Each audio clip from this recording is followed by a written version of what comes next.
వర్షాలు పడుతున్న తెలంగాణలో ఇప్పటికీ లోటు వర్షపాతం ఉందని వాతావరణ శాఖ తెలిపింది. పలు జిల్లాల్లో ఇవాళ రేపు ఉరుములు మెరుపులతో కూడిన తేలికపాటి వర్షాలు కురిసే అవకాశం ఉందని పేర్కొంది. ఎల్నినో ప్రభావంతో ఈ వాతావరణ పరిస్థితులు నెలకొన్నాయంటున్న అధికారి శ్రీనివాస్తో మా ప్రతినిధి ఫేస్ టు ఫేస్. తెలంగాణ రాష్ట్రంలో రానున్న 2-3 రోజుల పాటు వర్షం పడే అవకాశం ఉంది అంటూ ఇన్ని రోజుల పాటు వింటూ వస్తున్నాం. మరి నిజంగానే తెలంగాణ రాష్ట్రంలో వర్షాలు పడతాయా పడవా దానికి సంబంధించి కంప్లీట్ డీటెయిల్స్ ఇచ్చేందుకు వెదర్ ఆఫీస్కి సంబంధించినటువంటి సీనియర్ అధికారి శ్రీనివాస్ గారు మాట్లాడదాం. సార్, ఈ రోజు అదేవిధంగా రానున్న 2-3 రోజుల్లో హైదరాబాద్లో అదేవిధంగా తెలంగాణలో పరిస్థితి ఏంటి సార్ వర్షాలకు సంబంధించి? మనకి మొన్న 22వ తారీఖున వాయువ్య బంగాళాఖాతంలో ఉత్తర ఒరిస్సా పశ్చిమ బెంగాల్ తీరాలకు సమీపంలో ఒక అల్పపీడనం ఏర్పడింది.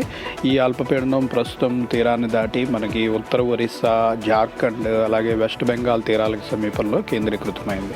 దీనివల్ల మనకి ఈ మాన్సూన్ గాలుల్లో కొంచెం చురుకుదనం పెరిగింది. ఓవరాల్గా మాన్సూన్ కొంచెం యాక్టివ్ అయింది. ఇలా సిస్టమ్స్ ఉన్నప్పుడే మనకి యాక్చువల్గా రెయిన్స్ ఎక్కువ పడుతుంటాయి. సో ఆ రకంగా నిన్న చూసినట్టయితే తెలంగాణలో ఇంచుమించు చాలా జిల్లాల్లో మనకి వర్షాలు పడటం జరిగింది. ఒక 5 నుంచి 7 చోట్ల మనకి భారీ వర్షం కూడా నమోదైంది. ముఖ్యంగా ఇటు సంగారెడ్డి, వికారాబాదు, మెదక్, కామారెడ్డి ఈ ప్రాంతాల్లో భారీ వర్షం పడింది. ఉత్తర తెలంగాణలోని అన్ని జిల్లాలు, ఈశాన్య తెలంగాణలోని అన్ని జిల్లాలు, అలాగే మన సిటీలోనూ కూడా మోడరేట్ రెయిన్ 3 నుంచి 5 సెంటీమీటర్ల వరకు వివిధ ప్రాంతాల్లో పడింది. ఈ సిస్టమ్ అదే ప్రాంతంలో ఈరోజు కూడా కొనసాగుతుంది. సో ఈరోజు కూడా మనకి దీని ఎఫెక్ట్ ఉంటుంది.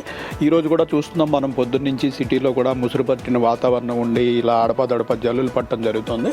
ఈరోజు మనకి భారీ వర్ష సూచన అయితే ఇటు ఈశాన్య తెలంగాణలోని జిల్లాలు, ఇటు కుమరంభీం, మంచిర్యాల, జగిత్యాల, రాజన్న సిరిసిల్ల, జయశంకర్ భూపాలపల్లి, ములుగు, భద్రాద్రి కొత్తగూడెము, ఇటు మహబూబాబాదు, వరంగల్, హనుమకొండ ఈ జిల్లాల్లో 1-2 చోట్ల మనకి 7 నుంచి 12 సెంటీమీటర్ల వరకు భారీ వర్ష సూచన ఉంది.